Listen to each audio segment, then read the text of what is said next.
things, global happenings today. We communicate, we analyze global news. Stay tuned. Hello beautiful people, welcome back to Global Happenings Today YouTube channel. Many thanks for keeping faith with us. Some few days back, Governor Hope Uzodinma of Imo State had come out, talked about the way forward in Imo State and how far they have gone and how the things on ground to take the state forward. Quite a lot have been said concerning the issue of insecurity and all that and how they have been tackling it. While that is going on, there are more things going on at the background, and this is coming from the fact that Imolites, especially multitude of women, have decided to let Hope Uzodinma, Governor of Imo State, to know that they are not slaves, and the moves he's making against them, they will no longer take it. Let's find out what is going on in Imo State. In fact, in Umwechiji Nekede, on what is going on. But before we do that, kindly subscribe to our channel by clicking on the right subscribe button. Beside it, you will see a bell notification icon. Please go ahead, click on it to get notified as soon as you update our channel on YouTube. Now, a multitude of women from Umwechiji Nekede have embarked that again on a tranquil demonstration to express their disapproval regarding the coercive acquisition of their hereditary territory by the Imo State government. Now, the discontented women asserted that despite the existence of court rulings in their favor, the government still seized their land. These sorrowful women donned on all black garments as they chanted mournful melodies and presented placards bearing diverse inscriptions. Some of the placards read, and I quote, "Governor Uzodinma, we also have property rights. We can't be slaves in our home. Governor Uzodinma, please leave our land for us. This is the only land left for us and our children."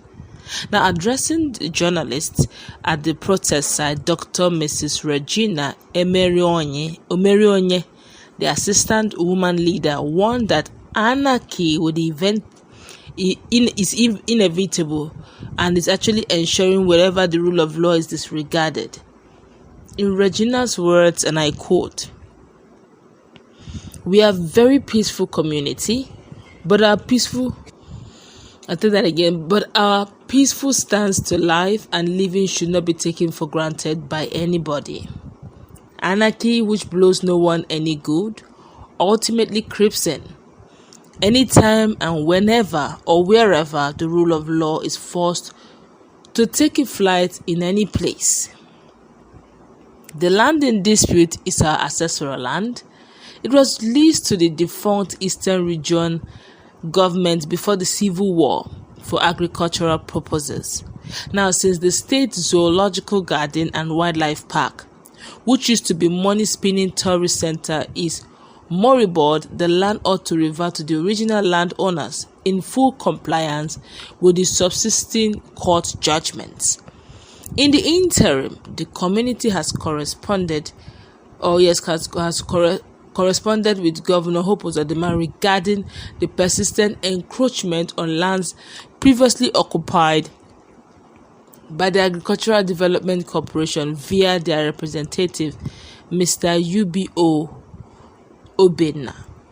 Alright, this is coming from Omone, I think it's women, yeah. I think from Umwechichi Ike Nekede. Now, literally, that land by default was, before the Civil War, it was actually their ancestral land. You know, there's this, I think, land use act we have in the country, in Nigeria, where all land belongs to the state. Alright, but they're now saying, look, before now, they said, okay, can we use the community land to generate, spin up something more beautiful? And it was supposed to be some sort of tourist center that was spinning up a good amount of money, which I believe, if whatever they generate from the revenues there, they, so to speak, find it a way of, sharing it to the community first before going to the state coffers. But for whatever reasons, of course, which is quite understandable, judging the level of insecurity, and nobody would want to go to a place where there's insecurity issues. So whatever it is, it was used for tourism. Since nobody's coming in, by default it will become extinct, which is what they are facing. Then I said, okay, fine. Now that they're not generating any income, for crying out loud, food now is a white gold in Nigeria. And if they have very good fertile land, can't we go back to our farming system and make some level of money? But unfortunately, there have been this tussle in court here and there over the ownership. Eventually, it went in their favor. But it looks as if court order is one thing, compliance is another, and they're saying, this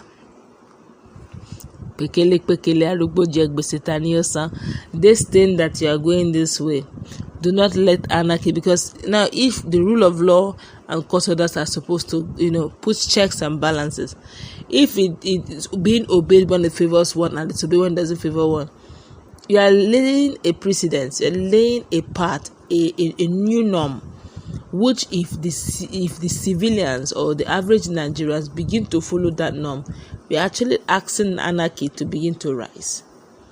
And I can assure you, I don't think we need it.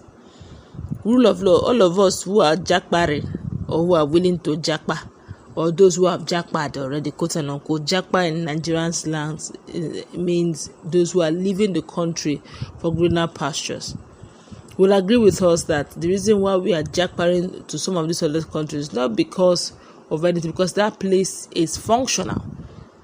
Their law is more enforceable and it is being obeyed. It's not because Nigeria is not blessed.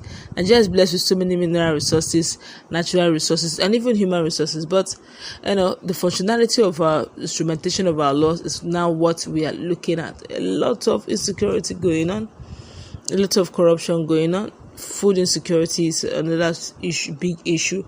Naira devaluation is already staring us in the face. A hike in every other thing. It just living in Nigeria, for Nigerians living in Nigeria, becomes a hackling tax. For some persons who live abroad, and Nigeria may look like a cheap country to live in, because the currency probably you're using to operate in is probably better than the Naira currency. But outside that, those who live in Nigeria, make their living in Nigeria, they don't find it funny.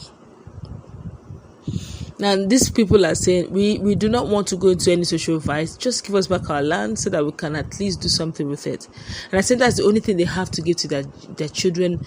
And one of the things, if you've ever lived in Southeast or you're from Southeast, they don't play with their land, their property, their heritage, especially that their ancestral land. Don't try, don't play. They don't play with it. Lands are, in fact, they are a symbol of authority. They're a symbol of wealth.